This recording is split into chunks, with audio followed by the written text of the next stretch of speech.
Friends, હું કલા રામુલિયા સુરતથી કુકિંગ સ્ટુડિયો બાય કલામાં તમારું સ્વાગત કરું. આજે આપણે બનાવીશું વ્રત કે ઉપવાસ કે ફરાળમાં ખાઈ શકાય તેવા સરસ મજાના શક્કરિયા અને બટાકાના વડા. પણ તમે જો આ વડા એકવાર ટેસ્ટ કરશો તો કોઈ પણ ઉપવાસ નહીં હોય તો પણ તમે ઘરે બનાવશો. અને આ વડા એટલા ટેસ્ટી લાગે છે કે તમે બટાકા વડા પણ ભૂલી જશો. અને તમે જોઈ શકો છો કે આપણા વડા કેટલા સરસ ટેસ્ટી બન્યા છે. જો આવા વડા ઉપવાસમાં ખાવા મળી જાય તો મોજ જ પડી જાય. તો આવા સરસ વડાની રેસીપી જોવા માટે મારા વિડીયોને પૂરો જોજો.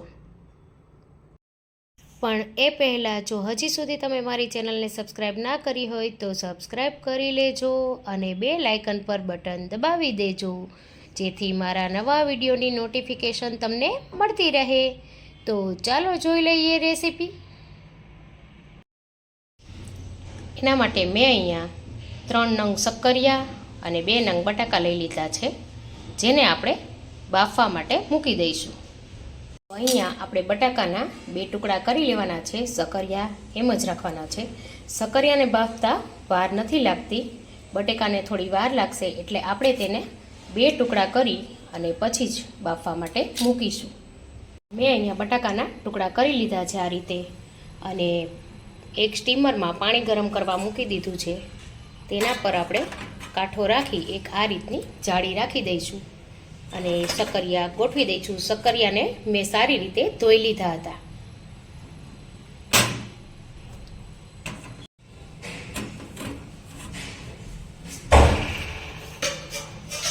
હવે તેને ઢાંકણ બંધ કરી રાખી દઈશું.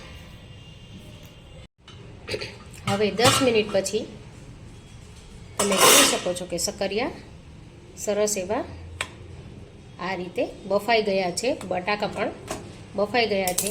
તો આને આપણે સાઈડમાં કાઢી અને ઠંડુ પડવા દઈશું. હવે આપણે આમાંથી ઠંડા પડી જાય એટલે છાલ કાઢી લઈશું.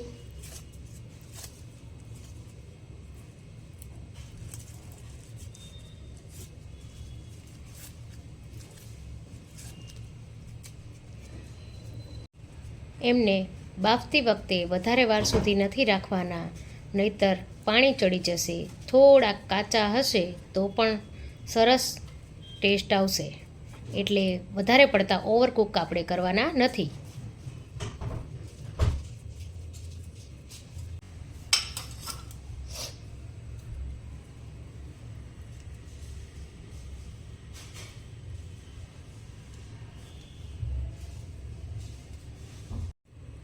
આ રીતે તમે છાલ ઉતારો તો ખૂબ જ સરળતાથી છાલ આ રીતે ચાકાના મદદથી નીકળી જશે. એકદમ સરસ તમે જોઈ શકો છો કે કેટલી સરસ રીતે છાલ ઉતરી ગઈ છે. એ રીતે આપણે બધી જ છાલ આવી રીતે ઉતારી લેવાની છે.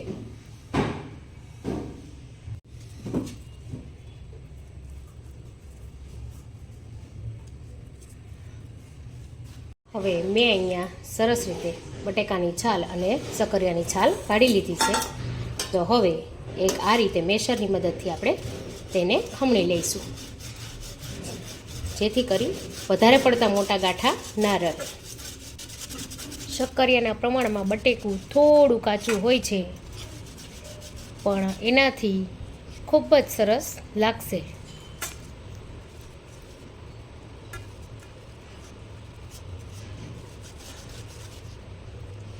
જો આ રીતે શક્કરિયાને ખમણીને લેશું તો તેમાં વધારે પડતા રૂછા જો હશે તો પણ એ પણ નહીં રહે, અને એકદમ સ્મૂધ એવું આપણું મિક્સચર બનીને તૈયાર થશે.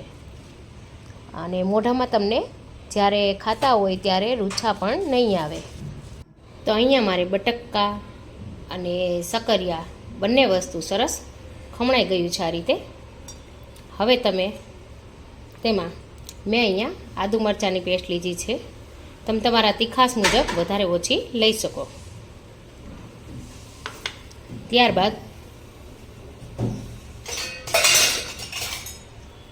શિંગદાણાનો ભૂકો લીધો છે, એ મેં 2 ચમચી ઉમેર્યો છે.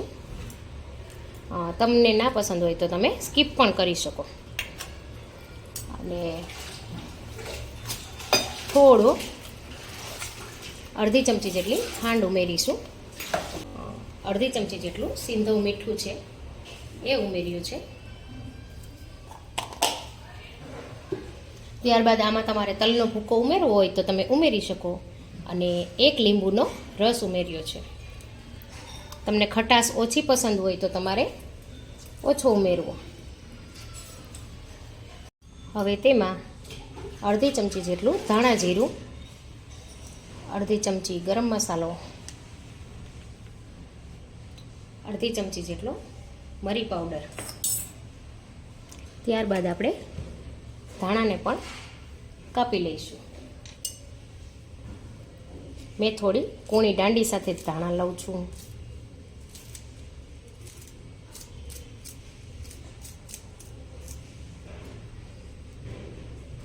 હવે આ બધી જ વસ્તુને આપણે સારી રીતે મિક્સ કરી લેવાની છે.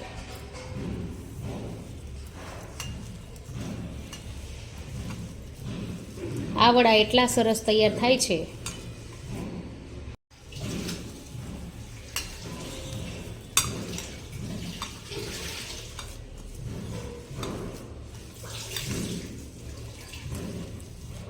બટાટા અને સક્કરિયાને નીચે જ્યારે બાફવા મૂકો છો ત્યારે વધારે પાણી નથી ઉમેરવાનું, નહીંતર આમાં પાણી ચડી જશે તો એકદમ ચીપચીપું થઈ જશે અને વડા સારા નહીં બને. તમે જોઈ શકો છો કે વડાનો મસાલો કેટલો ડ્રાય બન્યો છે, મારા હાથમાં પણ નથી ચીપકતો. તો હવે આપણા વડાનો મસાલો એકદમ તૈયાર છે.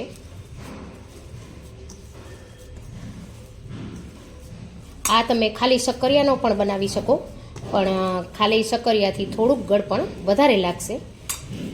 તો એનાથી સારું છે કે ટેસ્ટમાં એકદમ સરસ બનાવવું હોય તો શક્કરિયા અને બટાકા બંને સાથે લેશો તો ખૂબ જ સરસ બનશે.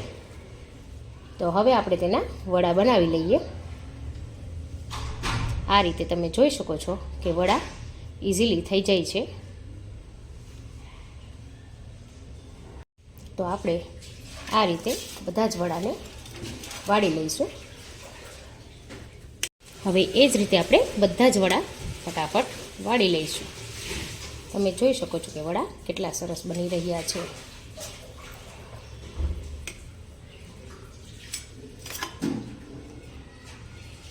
આ રીતે આપણે બધા જ વડા બનાવીને તૈયાર કરી લઈશું.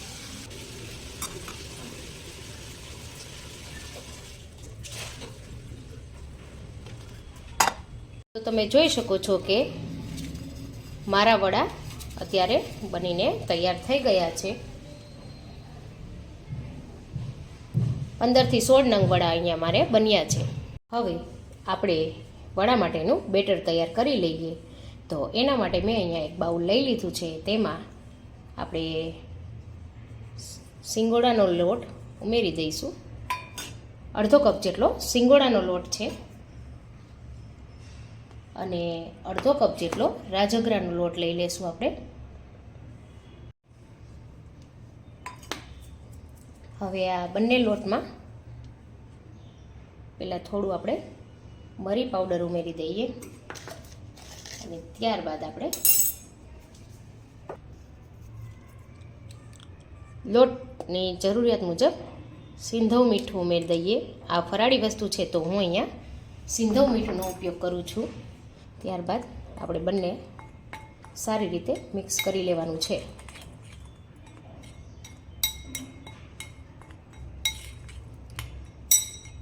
સરસ મિક્સ થઈ જાય એટલે આપણે તેમાં થોડું ધીમે ધીમે પાણી ઉમેરતા જઈ બેટર તૈયાર કરી લેવાનું છે.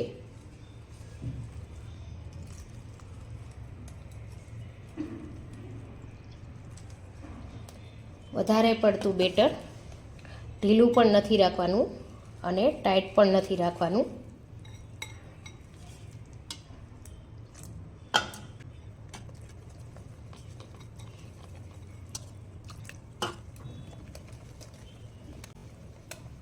આ રીતે મેં અહીંયા બેટર બનાવીને તૈયાર કરી લીધું છે.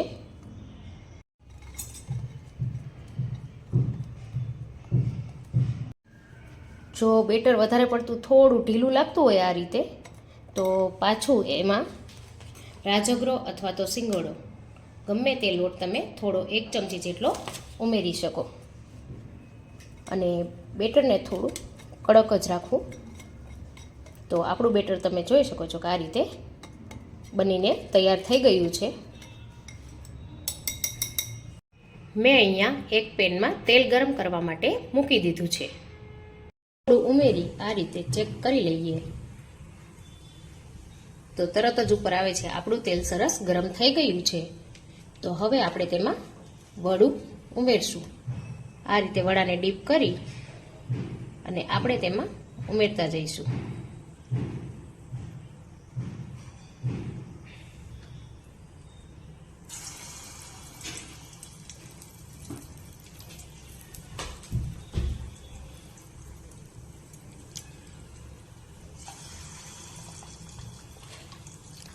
તમને જો આ રીતે ના ફાવે તો ચમચીની મદદથી પણ તમે ડીપ કરી અને કરી શકો છો.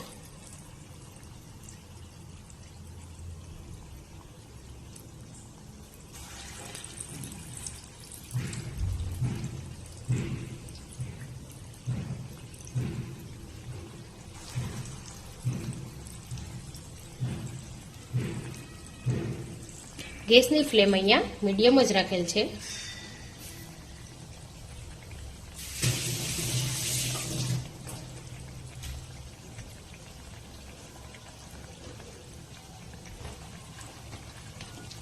હવે આપણે વડાને આ રીતે ધીમેથી પહેલી વાર હશે એટલે થોડા થોડા આ રીતે કરવા પડશે.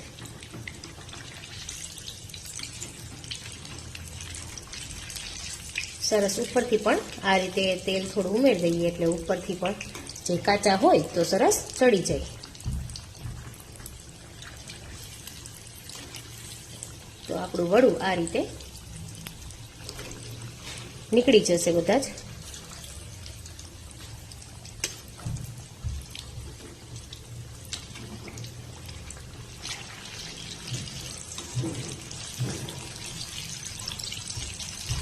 હળવા હાથે અહીંયા પ્રોસેસ કરવાની છે.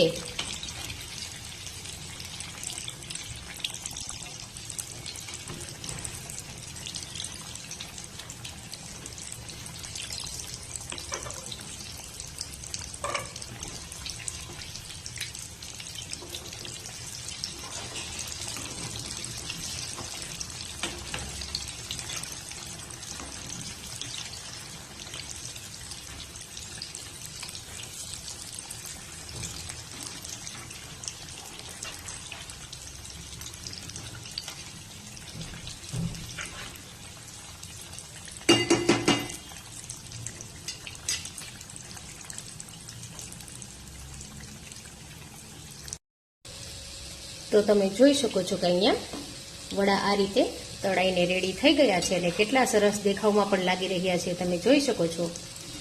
તો હવે આપણે તેને એક બોલમાં કાઢી લઈશું.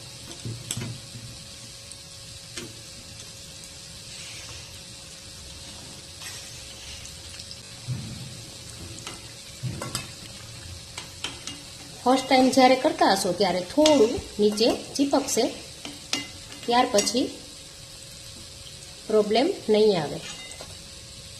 જ્યારે પેન ગરમ થાય છે ત્યારે થોડો આ પ્રોબ્લેમ આવે છે, પણ તમે જોઈ શકો છો કે વડાનો કલર અને દેખાવ ખૂબ જ સરસ લાગી રહ્યા છે. તો આ રીતે આપણે બીજો બેચ પણ તળી જ લઈશું.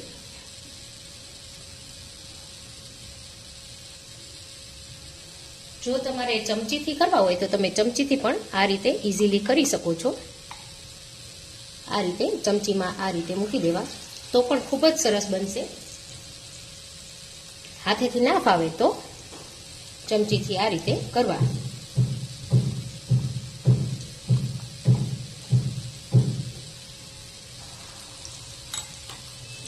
ચમચીથી ખૂબ જ સરળતા રહે છે.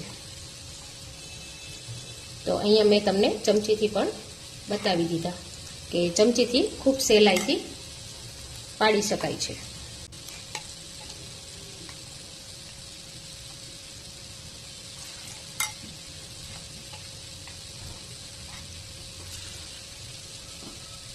પહેલાંની જેમ તેલ આ રીતે ઉપર થોડું થોડું આ રીતે નાખવું, જેથી ઉપરથી પણ ખૂબ જ સરસ રીતે થઈ જાય. અને ત્યારબાદ આપણે તેને ધીરે ધીરે આ રીતે નીચેથી નીકાળવાના છે.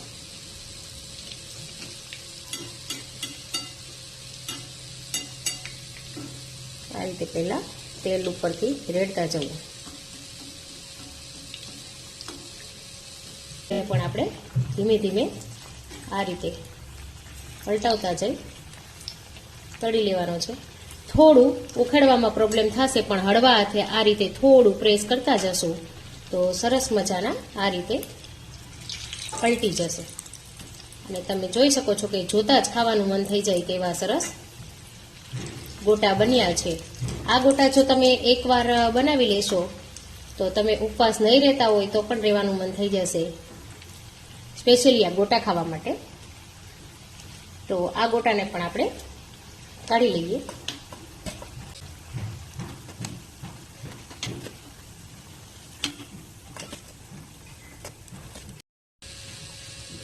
હવે આપણે છેલ્લું પણ ફ્રાય કરી લઈએ. છેલ્લું પણ ફ્રાય કરી લઈએ.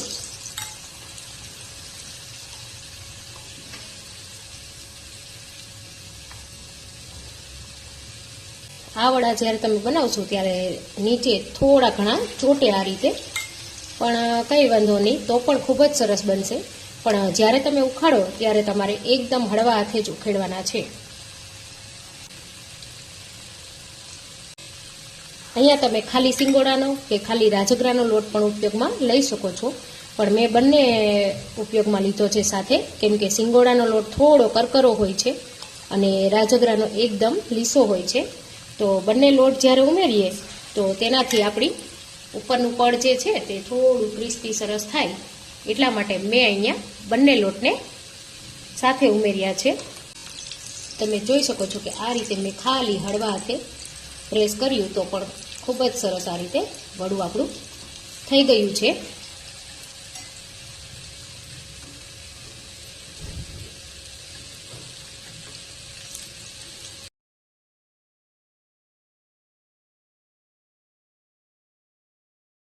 તો હવે આપણે લાસ્ટ જે વડા હતા એ પણ સરસ તળાઈ ગયા છે આ રીતે.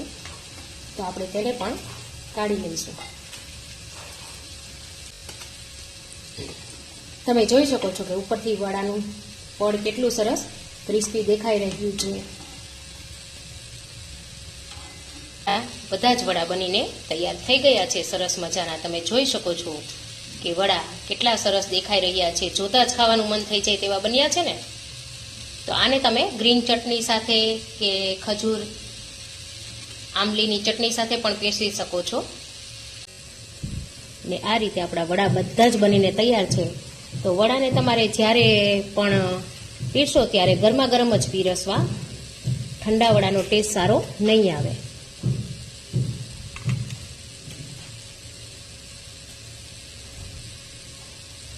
તો અહીંયા મારા બધા જ વડા મેં આમાં ગોઠવી દીધા છે. તમે જોઈ શકો છો કે વડા કેટલા સરસ ટેસ્ટી દેખાઈ રહ્યા છે. કોઈ ના કહી શકે કે આ આપણે ફરાળી વડા બનાવ્યા છે. અને હું તમને એક તોડીને પણ બતાવું વચ્ચેથી. તો તમે જોઈ શકો છો કે વડું અંદરથી કેટલું સરસ દેખાઈ રહ્યું છે અને એનો ટેસ્ટ તો એકદમ લાજવાબ બને છે. તો તૈયાર છે આપણા સરસ મજાના ક્રિસ્પી એવા બટાકા અને શક્કરિયાના વડા, જે ઉપવાસમાં તમે ખાઈ શકો છો. અને ઉપવાસ ના હોય તો પણ ખાવાની મજા આવી જાય એવા આ વડા બને છે. જો તમને મારી રેસીપી પસંદ આવે તો મારી ચેનલને લાઇક, શેર, સબસ્ક્રાઈબ અને કમેન્ટ કરવાનું ના ભૂલતા. તો મળીએ નવી રેસીપી સાથે.